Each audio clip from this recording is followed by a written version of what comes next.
அமெரிக்காவுக்கு என்ன லாபம் அப்படின்னா, மேபி இங்கெல்லாம் படம் வந்தவொடனே கழுவி ஊத்துறாங்க நிறைய படத்தை. அந்த படத்தை பார்ப்பதிலிருந்து அமெரிக்க வாழ் இந்தியர்கள் தப்பிப்பார்கள் அப்படின்னு சொல்லி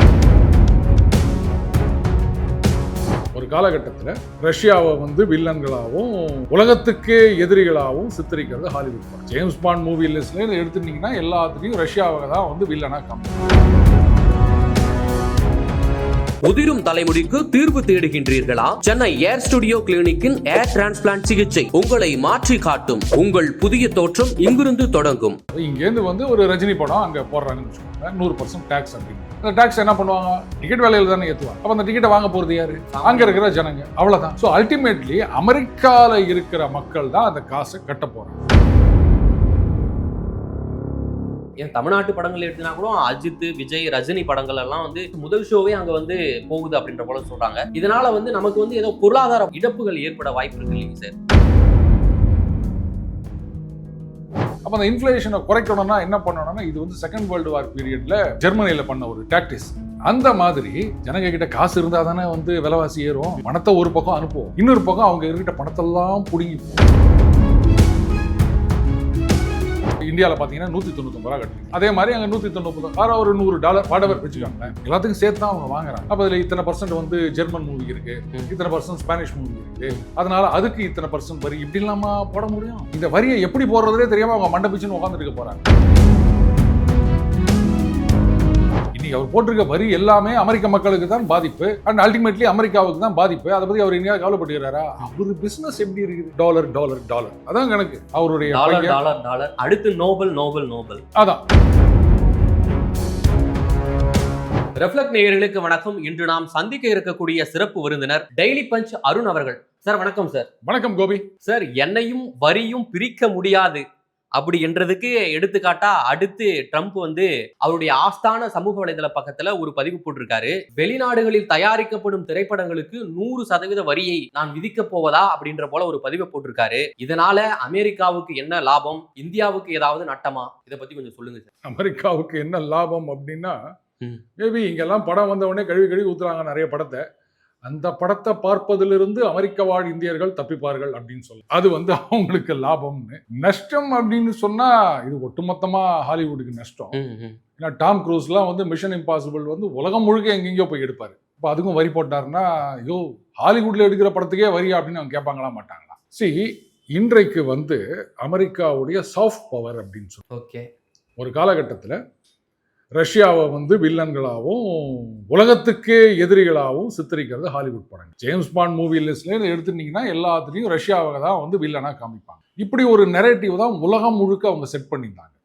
அண்ட் நீங்கள் இந்த ஹாலிவுட் மூவிஸ்லாம் பார்த்தா தெரியும், ஏலியன்ஸ்லாம் வராங்க அப்படின்னு சொன்னால் அவங்க வேற எங்கேயும் போக மாட்டாங்க, நேராக அமெரிக்காவுக்கு தான் வருவாங்க. அதே மாதிரி ஏலியன்ஸோ இல்லை மற்றவங்களோ அவங்கள போயிட்டு அழிக்கணும் அப்படின்னா அமெரிக்கன் பிரசிடென்ட்லேருந்து அவர் பாட்டுக்கு ஃபைட்டர் ஜெட்டில் ஏறி போவார். மற்ற நாட்டிலேருந்து யாரும் போக மாட்டாங்க. ஸோ அமெரிக்காவை தான் உலகத்தையே காப்பாற்றுகின்றது அப்படின்ற மாதிரி ஒரு நெரேட்டிவை செட் பண்ணி வச்சிருப்பாங்க. ஆனால் இன்னைக்கு இவங்க படம்லாம் எப்படி இனிமேல் வந்து அமெரிக்காலேயே செட்டு போட்டு எடுக்கணுமா? சீனாவில் நடக்கிற மாதிரி சில காட்சிகள் ஏன் இந்தியாவில், பாகிஸ்தானில் இங்கெல்லாம் மிஷன் இம்பாசிபிள் எடுத்திருக்காங்க. அப்போ இதெல்லாம் இனிமேல் சிஜிஐயில் தான் பண்ணணும், இல்லை செட்டு போட்டு க்ரீன் மேட்டில் பண்ணணும், இதெல்லாம் விளங்குமா? அவர் கையில் ஒரு பெயிண்டை குத்துட்டாங்க. இந்த சின்ன குழந்தைகள்லாம் நீங்கள் வந்து இந்த விசில் வாங்கி கொடுன்னு தொந்தரவு பண்ணும். ரொம்ப அடம் பிடிச்ச பிறகு நீங்க விசில வாங்கி கொடுத்தீங்கன்னா சொல்லுவோம், டேய் நீ கண்ட நேரத்தில் ஊதி. சரியான எடுத்துக்காட்டு சார். ஆக்சுவலி அவர் அந்த குழந்தைத்தனமான ஒரு எடுத்துக்காட்டு தான் சொல்லியிருந்தாரு. அதான் குச்சி முட்டாய் ஒரு எடுத்துக்காட்டு. அப்பா என்ன பண்ணாரு சொல்லுவாரு, பாரு நீ கண்ட நேரத்தில் விசில் ஊது, அதெல்லாம் நான் ஊத மாட்டேன், நீ தூங்கும் போது மட்டும் ஊதுறேன் அப்படின்னு அந்த குழந்தை. அந்த மாதிரி எங்கெங்கெல்லாம் வரி கிடைக்குது அப்படின்னு பார்த்துட்டு எல்லாத்துக்கும் ஒரு வரி போட்டுக்கிறாருங்க. இந்த வரியெல்லாம் கட்ட போறது யாருக்கு கோபி? இப்போ எந்த மக்கள்? அதுதான் கேள்வி. இங்கேருந்து வந்து ஒரு ரஜினி படம் அங்கே போடுறாங்கன்னு வச்சுக்கோங்க, 100% டேக்ஸ் அப்படின்னு போறாரு. அந்த டேக்ஸ் என்ன பண்ணுவாங்க? டிக்கெட் வேலையில் தானே ஏற்றுவாங்க. ஆமாம். அப்போ அந்த டிக்கெட்டை வாங்க போகிறது யாரு? அங்கே இருக்கிற ஜனங்க. அவ்வளோதான். ஸோ அல்டிமேட்லி அமெரிக்காவில் இருக்கிற மக்கள் தான் அந்த காசை கட்ட போகிறாங்க. ஆனால் இவர் என்னடான்னா, நான் இந்தியாவுக்கு வரி போட்டேன், சீனாவுக்கு வரி போட்டேன், நான் வந்து ஜப்பானுக்கு வரி போட்டேன் அப்படின்னு குதிச்சு நிற்கிறாரு. யாராவது போய் சொல்லுங்கப்பா, அப்பா நீ வரி போடுற, இதில் வேற அந்த மெக்சிகோ பார்டரில் வந்து செவுரு எழுப்பணும் அப்படின்னு சொன்னாங்க. அதில் பார்த்தீங்கன்னா அந்த செவுர்லேயும் ஜனங்க ஏறுறாங்க அப்படின்னு சொல்லிட்டு வழுக்கிற மாதிரி பெயிண்ட் அடிக்கணும் அப்படின்னு. எந்த பக்கம்டா அடிக்க போறீங்கன்னா நேச்சுரலி அமெரிக்கா சைடில் தான் இவங்க அடிக்க முடியும் இல்லையா? ஏன்டா விலகன மெக்சிகோ சைட்ல இருந்து தானடா அவன் ஏற போறான், அங்க தானடா அந்த வழுகிற பெயிண்ட் அடிக்கணும், இதை கூட யாரும் சொல்லல போல இருக்கு. இந்த மாதிரி எல்லாம் காமெடி அங்க நடந்துட்டு இருக்கு. அதனால இவர் வந்து அப்படியே அங்க அமெரிக்க ஜனங்கள் அவங்க யாரும், நான் நினைக்கிறேன் இது இன்ஃபிளேஷனை குறைக்கிறதுக்கு ஒரு வழின்னு நினைக்கிறேன். ஏன்னா கூடிய விரைவிலேயே வந்து நிறைய பணம் அடிச்சு ரிலீஸ் பண்ண போறாங்க. ஒரு $9 trillion வந்து பாண்டு மெச்சூர் ஆகுது. அப்போ பணத்துக்கு எங்கே போவாங்க? மறுபடியும் வந்து ஃபெடரல் ரிசர்வ்ல சொல்லுவாங்க, அவங்க உடனே டக்குன்னு தட்டுவாங்க, உடனே பேங்க்குக்கு அது டிரான்ஸ்ஃபர் ஆகும், அவங்க உடனே பாண்டு வாங்கிப்பாங்க. அப்போ too much of money inflation வரும் இல்லையா? அப்போ அந்த இன்ஃப்ளேஷனை குறைக்கணும்னா என்ன பண்ணணும்னா, இது வந்து செகண்ட் வேர்ல்டு வார் பீரியட்ல ஜெர்மனியில் பண்ண ஒரு டாக்டிஸ். அந்த மாதிரி ஜனங்க கிட்ட காசு இருந்தால் தானே வந்து விலைவாசி ஏறும். பணத்தை ஒரு பக்கம் அனுப்புவோம், இன்னொரு பக்கம் அவங்க இருக்கிட்ட பணத்தெல்லாம் பிடுங்கிப்போம், அப்போ விலைவாசி ஏறாது அப்படின்னு யாரோ ஐடியா கொடுத்துக்கிறாங்க போல இது. நான் நினைக்கிறேன் அந்த யூடியூப்ல இருக்க வீடியோவை ட்ரம்ப்பும் பார்த்துட்டாரு போல இருக்கு, அப்படியே ஃபாலோ பண்ணிட்டு இருக்காரு சார். அதே போல அங்க இருக்கக்கூடிய ஸ்டுடியோஸ் நிறுவனங்களே சொல்லுது, நாங்க வந்து திரைப்படம் எடிட் பண்றதாவும் சரி, படம் எடுக்கிறதாவும் சரி, வெளிநாட்டு தொகையை ஃபண்ட் எல்லாம் வாங்கி தான் பண்றோம். அதே போல வந்து இந்த விஎஃப்எக்ஸ் அந்த சிஜி எல்லாமே நம்ம இந்தியா கட்டே அவங்க எல்லாம் அவுட் சோர்சிங் முறையில கொடுக்குறாங்க அப்படின்ற போல சொல்றாங்க. இது வந்து அவங்களுக்கு தானே சார் பாதிப்பு. அதை பத்தி என்னைக்குங்க அவர் கவலைப்பட்டாரு? இன்னைக்கு அவர் போட்டிருக்க வரி எல்லாமே அமெரிக்க மக்களுக்கு தான் பாதிப்பு, அண்ட் அல்டிமேட்லி அமெரிக்காவுக்கு தான் பாதிப்பு. அதை பத்தி அவர் எங்கேயாவது கவலைப்பட்டுக்கிறாரா? அவரு பிசினஸ் எப்படி இருக்குது? டாலர் டாலர் டாலர், அதான் கணக்கு அவருடைய. டாலர் டாலர் டாலர், அடுத்து நோபல் நோபல் நோபல். அதான் அவருக்கு என்ன, அவர் புள்ள மருமவன் இவங்கெல்லாம் வந்து கம்பெனி நடத்தணும், அது காசு பார்க்கணும், அதுதான் முக்கியம். நாடும் மக்களும் நாசமாய் போனால் எனக்கு என்ன வந்து 4 வருஷம் என்ன சும்மா வீட்டுல உட்கார வச்சாங்கல்ல, அந்த ஜனங்களை நான் இப்படிதான் பழி வாங்குவேன் அப்படின்னு இறங்கிட்டார் போல இருக்குது ட்ரம்ப். அதாவது வரி அப்படின்னா அதுக்கு உதாரணமா வரி குதிரை சொல்லுவாங்க. இவர் அடிக்கிற பெயிண்ட்ல அது வெளவெளேர்னு இருக்க போதுன்னு நினைக்கிறேன். அந்த குதிரை முழுக்கவே வரி, எல்லாத்துக்கும் வரி.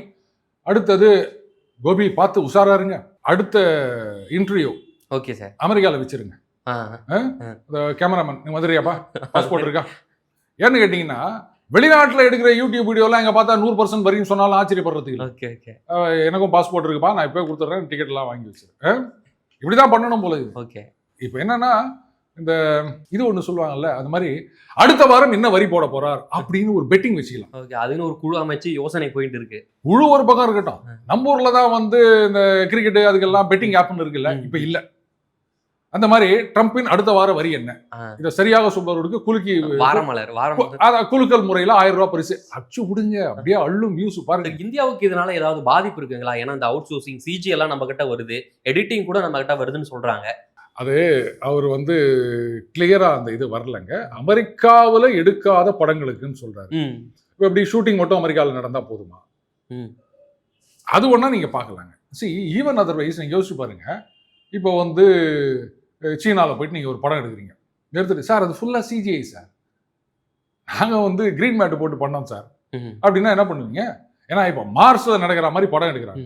அவங்க என்ன மார்ஸுக்கு போய் படம் எடுத்துகிட்டு வராங்க, ட்ரம்ப் கிட்ட போய் சொல்லுவாங்க, அண்ணே ஒரு படம் எடுத்தனே மார்ஸில் தானே ஃபுல் அண்ட் ஃபுல் நடந்தது, ஆனால் இங்கேருந்து யாருமே போகலண்ணே, அப்போ டெஸ்லாலாம் கூட இல்லைண்ணே, அந்த மாதிரி தானே இது சீனா மாதிரி காமிச்சிக்கிறோம், ஆனால் சீனா இல்லை அப்படின்னா நம்பிடுவார். அப்பேற்பட்ட ஆளு தான் அப்படி காமெடியா ஓடி நிக்குது.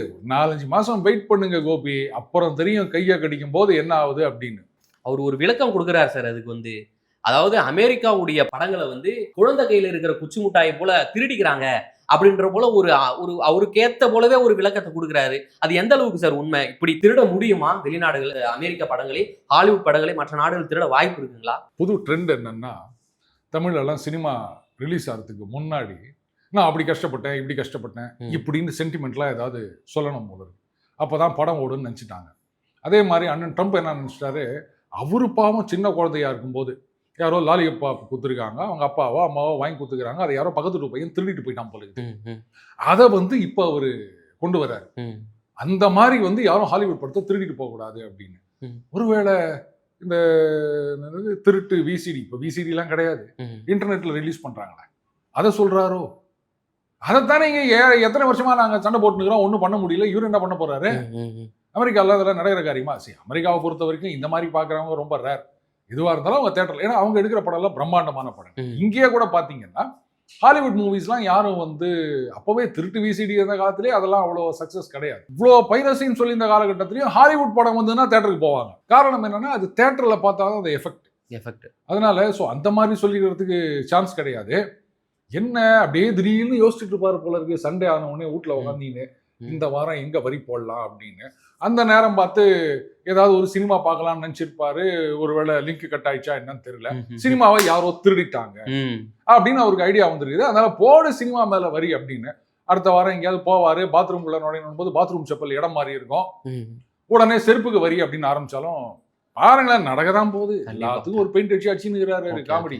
சார் அதே போல இந்திய படங்கள் வந்து பெரும்பாலும் அமெரிக்காவில் வந்து ரொம்ப பிரபலமா, நம்ம ஏன் தமிழ்நாட்டு படங்கள் எடுத்தினா கூட அஜித், விஜய், ரஜினி படங்கள் எல்லாம் வந்து FDFS முதல் ஷோவே அங்க வந்து போகுது அப்படின்ற போல சொல்றாங்க. இதனால வந்து நமக்கு வந்து ஏதோ பொருளாதார இழப்புகள் ஏற்பட வாய்ப்பு இருக்கு இல்லைங்க சார்? கோபி, FDFS ஓகே, ரெண்டாவது ஷோக்கு எத்தனை பேர் போறாங்க அப்படின்னு பாத்தீங்களா? தமிழ்நாட்டிலேயே பல படங்கள் ஒழுங்கா ஓடுறது கிடையாது. இதுல நீங்க ஹாலிவுட்ல போய் ஓடுது அப்படின்னு சொன்னா சரி, நீங்க அதை பத்தி யோசிக்கிறீங்க. ஆனா இங்க படம் எடுத்துட்டு எத்தனை பேர் வந்து படம் ரிலீஸ் ஆன உடனே ஒரு வாரத்துல பாத்தீங்கன்னா ஆஹா இத்தனை கோடி அத்தனை கோடி பாக்குறான்ல. ஆமா, 2 மாசம் கழிச்சு யாராவது ஒரு ப்ரொடியூசர் இல்லைங்க அந்த படத்துல எனக்கு நஷ்டங்க, பல வருஷத்துக்கு முன்னாடி ஹிட் படம் நாங்க நினைச்சிருந்த படம் எல்லாமே இப்ப வந்து சொல்றாங்க அதுல லாஸ் அப்படின்னு. அந்த லாஸை பத்தி யாரும் யோசிக்க மாட்டீங்களா? தயாரிப்பாளர் தான்ப்பா முதல்ல படம் எடுத்து லாஸ் ஆகுது, அவங்க லாஸை பத்தி யோசிங்க. இந்த படம்லாம் வெளில போறது போகாது அது ஒன்றும் பெரிய விஷயமே கிடையாது.